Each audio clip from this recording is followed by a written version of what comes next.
A few weeks ago, we painted in both eyes and some of the surrounding skin texture on this portrait. So in this one, I'm going to show you the soft and hard erasing techniques that I use to render the rest of the skin textures. To keep this one brief and straight to the point, we're only going to be painting in the left cheek and the nose. And so here's a shot of this painting under some really bright studio lightings, just so that you can see the skin textures that we're going to be painting today. And as a reminder, this is a monochromatic portrait, so I'm only using one color, that's black by Schmincke Aero Colors, reduced about 30% with distilled water, and I'm painting this one on clay board, getting in all of those highlights by removing paint from the surface. The first thing that I want to do here is start getting down a light value of this black paint along the left side of the face. As I'm adding this paint in, you'll notice that I'm moving my airbrush up and down. I'm pressing down on the trigger the entire time so that air is constantly flowing, and at the start of each one of these quick strokes, I slightly pull back on the trigger, and at the end of it, I push the trigger forward to close off the nozzle so the airbrush doesn't spray any more paint. This way, I'm not getting dark spots at the end of each stroke. This is sometimes called the barbell. I am doing it quickly here, but at the end of each stroke, I push that trigger finger forward to stop the paint. And you can see here that I get a relatively even value of that paint down onto the panel. By no means does it have to be perfectly even, but I don't want large blotchy areas because that's just going to make more work for me later on.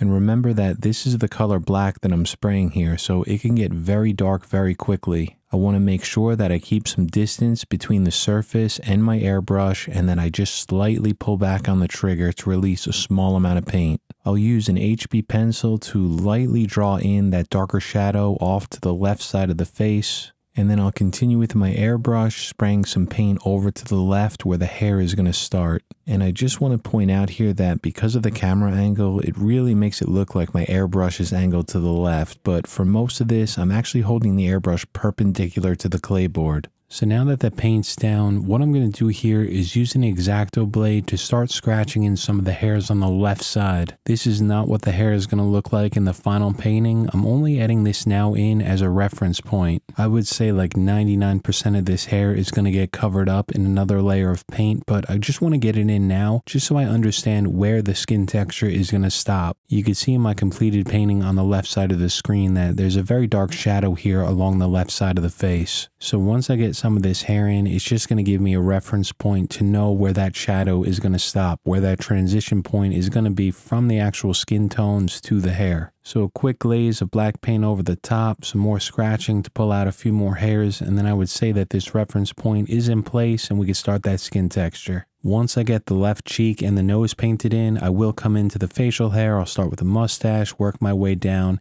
and repaint this hair along the left side. We have a nice clean and blank section of this clay board here, so the first thing I want to do is just add some subtle texture. I have a template here that I made myself with some random textures on it, and what I'm doing here is just lining it up flat against the panel and spraying in a very light amount of paint. You'll see that as I'm using this, I'll just spray in one small section, immediately move it somewhere else and spray a bit more. This way I could focus that texture exactly where I want, and it's going to be right on that transition point where the face starts rounding over into shadow. I'll continue adding a very light amount of this texture over to the right side of it just by spraying less paint, a small amount there so we get some light texture, and then I'll switch over to the airbrush freehand and start darkening up that transition point where the face starts rounding over into that shadow. Because this portrait is done in a single color, the way that I get a value darker is just spray more paint. As I move along to the right where the zygomatic bone is, this area is a bit lighter, it's in highlight, so I'm just not spraying as much paint. And I need some paint in this area because I am going to be working into this with a softer eraser to start drawing in some of those brighter highlights. This is one of the tools that I'm going to be using here. This is the Tombow Zero Eraser. It's a soft eraser that's only 2 millimeters in diameter, so I could use this to pull off some very soft and subtle highlights. I'll start up here along the top, and you'll see here that I'm erasing in small circular motions or small oval motions. I'm using a light to a moderate amount of pressure, making sure that I remove the paint evenly. I'm trying to make sure that I don't leave too many gaps within the paint that I'm removing, because if I do, that's going to look like texture. And then you'll see here that every few seconds, I just wipe off any of those eraser shavings from the panel because that can make the erasing a little bit more difficult. I'm also wearing a drawing glove here, and I just noticed that it really helps my hand kind of glide across the surface, especially when I'm using the airbrush. So you'll see just in this small section that I was able to remove some of the paint without adding too much texture. I used a bit more pressure on the eraser and made a few more passes along the top, and that just helps make that area a little bit lighter because it removes some more paint. I noticed that the shadow right in between these two highlights here was just a bit too dark, so I'll just make a pass over it with the eraser and that'll just help lighten it up. We have this part of the cheek here that's slightly elevated, catching some of that light from the right side, so I'm going to use this eraser to start drawing that out, just working my way down here. If I accidentally pull out too much paint and any of these areas get a little bit too light, I'll just dust on some more of that black paint to help darken them up. And what I'm doing here is just adding a gradient, a transition of value within this part of the skin. The right side of this is angled toward the light, so it's going to be brighter, and then as the skin starts rolling away, it gets darker into that shadow. There's a few wrinkles and folds in the skin here that I want to add in before adding some more detail, so I'm just going to use that ripped piece of paper trick. I'm using a piece of construction paper here, which is just a bit heavier, it's a bit more rigid, and you can see that I tore it along the edges. This way I get a shield to spray along that has a deckled edge, it just has a bit of texture. It's kind of hard to see my pencil lines here, but I am lining this shield up along with the pencil lines that I drew in, which just designate the start and stop of each one of these wrinkles. And I'm just using small parts of the shield that line up with the drawing, spraying a little bit at a time. If I get any of these lines wrong or I spray them too dark like I did here, I'll just come in with an eraser and clean them up. And this, of course, is an aggressive eraser. It's going to remove a lot more paint than the softer eraser that we just used, so it's going to add more texture. I'll use that ripped piece of paper to add a few more of the shadows of the wrinkles in here, and then I'll just glaze some paint over this area. Don't want to get carried away, just want to focus it in the center here. I'll continue with this aggressive eraser, pulling out a few very thin highlights along the right side here, right underneath the eye. This is the skin texture that we worked on 2 weeks ago. You can see how much more paint this removes, so we get a lot more contrast in this area, making it look like more texture. And I'm just working very slowly in this area, working my way down, paying attention to my reference. I want to make sure that as I'm erasing paint here, I'm not removing all of it. I want to make sure I leave some gaps within those eraser marks. Those small gaps are going to be the corresponding shadows for each highlight that I'm erasing out. And the main light source for this portrait is to the right of the subject and slightly above. And you can tell that just by looking at the highlights of my completed painting on the left side of the screen, or an easier way if you're just starting out is just look at the eyes. Within the eye, there's a very bright highlight that's called the specular highlight, and you can see that that's on the upper right-hand side. And that, of course, is a reflection of the light source. That's always something that I'm thinking about as I'm painting or drawing, where the light source is, because that's going to help me understand where I need to put my highlights and where I need to put my shadows. And speaking of shadows, I'm going to start adding a small part of this shadow on the left side of the nose. Just like the hair that I painted in before, this is going to be another reference point. It's essentially going to be the right boundary of the skin texture that I'm painting in now. I know that this is where the nose is going to start, and it's just going to help me maintain the correct placement of these wrinkles. Now, some of these highlights are going to be pretty bright and they're going to have some texture in them, so I decided to use the aggressive eraser here. After I get a bit of texture down, I go right back over to the airbrush freehand and just dust on some paint over the top. And then using that aggressive eraser, this is the Staedtler Mars Razor, I'm coming in between each one of those wrinkles and pulling out the corresponding highlight as I see it in the reference photo. Like I mentioned earlier, the light source is above and to the right, so each highlight is going to be on the right side and it's going to round over into a darker shadow. And because this eraser is so much more aggressive than the softer one that we used earlier, you can see how much texture I'm adding in here. I can tame down a bit of this texture by using the softer eraser and just lightening up some of the dark shadows in between and then glazing some more paint on top again. And you can see that when I do that, the texture just becomes much more subdued. It kind of gets pushed away into the background. As I work my way down the cheek, I will use some freehand shields just to get some of the placement of these shadows in. And along to the right side, I will continue painting some of that shadow along the left side of the nose. Again, that's going to be my boundary for the right side, and then I want to spray some paint in the center where the cheek is going to be just to cover up any of the white of the clay board.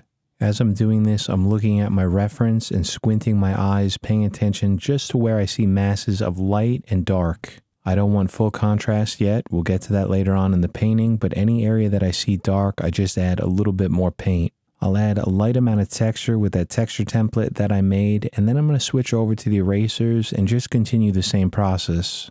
If you choose to work with an eraser like I do for highlights and textures, there's no question that it is a bit of a slower process. The reason that I love using the eraser is just because I found that it gives me the most control. I don't have to constantly switch off between different values of paint to pull out highlights. I can do all of it with my eraser. And if you're one of those people that just loves drawing as much as I do, this is one of the most enjoyable ways to paint because it's just such a similar technique. And if you do like to draw, you're definitely familiar with the tool that I'm using right now. This is a kneaded eraser. Now, I've been using a kneaded eraser for just about 20 years now, and it works great for graphite or charcoal, but it's not something that I used much in airbrush painting. I've only started experimenting with this within my airbrush paintings over the last few months, and I noticed that it can do some things that no other eraser can. I found that on a surface that is extremely smooth but still has a bit of tooth, like the clayboard that I'm using here or a gessoed surface, then I can pull out some of the most subtle highlights that is nearly impossible with any other eraser. So let me show you an example of what I've been using it for. I have a kneaded eraser here connected to the end of a pencil holder. Normally, I'll just hold the kneaded eraser in my fingers like I was just doing, but sometimes in drawing, I'll add it to the back of an old pencil or a stick just so that I have some grip on it. It might look a bit ridiculous, but it's something that I've always used in drawing just so that I can hold a kneaded eraser like I do a pencil. And what I'm doing here is extending this highlight into that shadow that I painted in before. I'm essentially using this like a large paintbrush just to add some light in some areas that I want, and you can see that it pulls out a very light amount of paint. And I'll just continue working this into some of those areas of highlight that I just want to make a bit brighter. It also adds the slightest amount of texture that's pretty unique when it comes to different erasers. And again, it is something that I'm just experimenting with in airbrush paintings. In drawing though, this tool is absolutely invaluable. I use it all the time. So as I work my way down here, I'll use this a little bit more to lighten up some areas that are a bit too dark. And then after glazing some paint on top,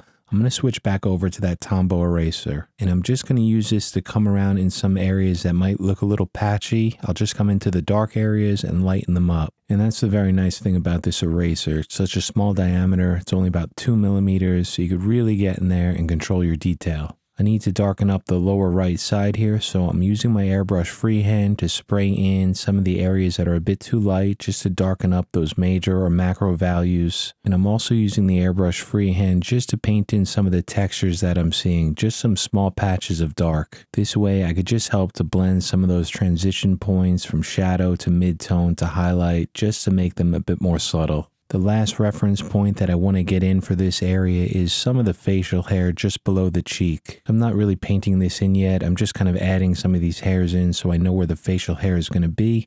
I added some paint over the top of this lower section, and then I used that X-Acto blade to scratch into it. From here, I'm going to move along to the nose and just continue getting a few reference points in here. The first thing that I'm adding in is the shadow underneath the left nostril. I used a shield, lined it up, and sprayed some paint below it. That's going to give me a sharp edge just below the nostril, and then to the left where the ala is, it's a bit softer, so I paint that in freehand. Then once I get those edges painted in, the sharper one under the nostril, the softer one to the left, I will just paint some of the cast shadow underneath. And to get this area darker, I'm just spraying some more layers of paint. I also don't want to lose placement of where this facial hair, like where the mustache is going to start here, so I'm just going to sketch in a few of the lines with the X-Acto blade. I will of course revisit this area later on when I paint in all of the facial hair. Now I have all of the surrounding areas of this cheek added in. So what I'm going to do here is come into this part of the cheek with my soft eraser, and I'm going to start kind of sculpting it. What I mean by that is I'm going to use this eraser to pull out that large highlight in the center that's slightly off to the right. There's not much texture here, and it is a pretty subtle highlight. So I'm using a soft eraser,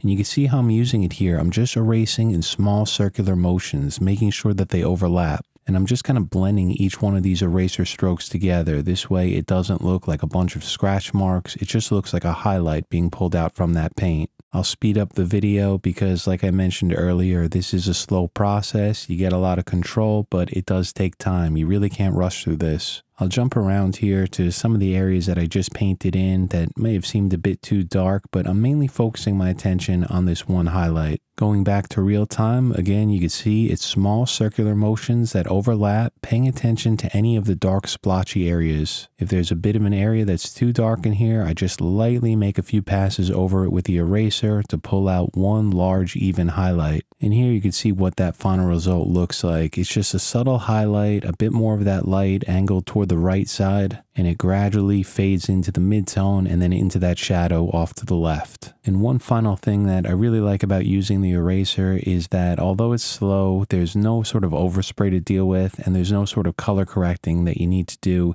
if you spray a lighter paint over a darker. But like anything in drawing, painting, or art, any technique is going to have its pros and cons, and it's really going to be up to you as a painter to decide which technique you like to use most in your own work.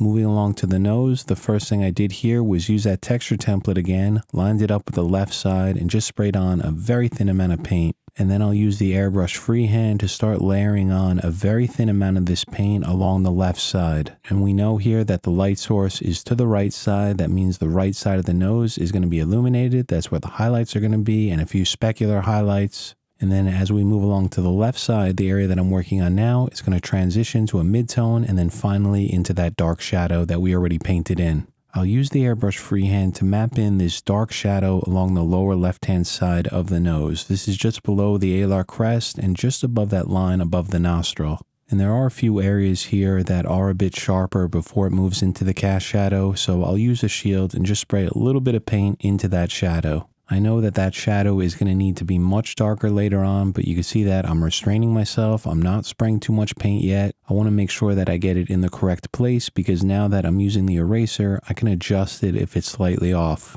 I'll continue adding some paint in freehand and using the eraser just to clean up a few things. And then to get in that boundary or that transition point on the bottom part of the nose, I'm just using a freehand shield here, lining it up with my drawing, spraying some paint up. The value of the lower part of the nose is going to be a bit darker than the skin texture and the hair just below it. And now that I know that I have everything in place and the proportions are correct, I'm spraying some more paint along to the left side to help darken up the midtones and that cast shadow off to the left. And I'll also darken up the lower part here just above the nostrils so we get that rounded effect. The right side is lighter, and it looks like the left and the lower part are just rounding away. I'll use a shield to map in the right side of the nose, and then I'll just add a little bit of texture with the Airbrush freehand and the small eraser. And now to really sculpt it, start pulling it together, I'll use this eraser to work my way up this very bright highlight along the right side and add in some of the specular highlights as well. And so that's going to be it for this one. That's where I'm going to wrap it up. I want to thank you all so much for watching. I do hope that you picked up a few things that you might want to use in your own paintings.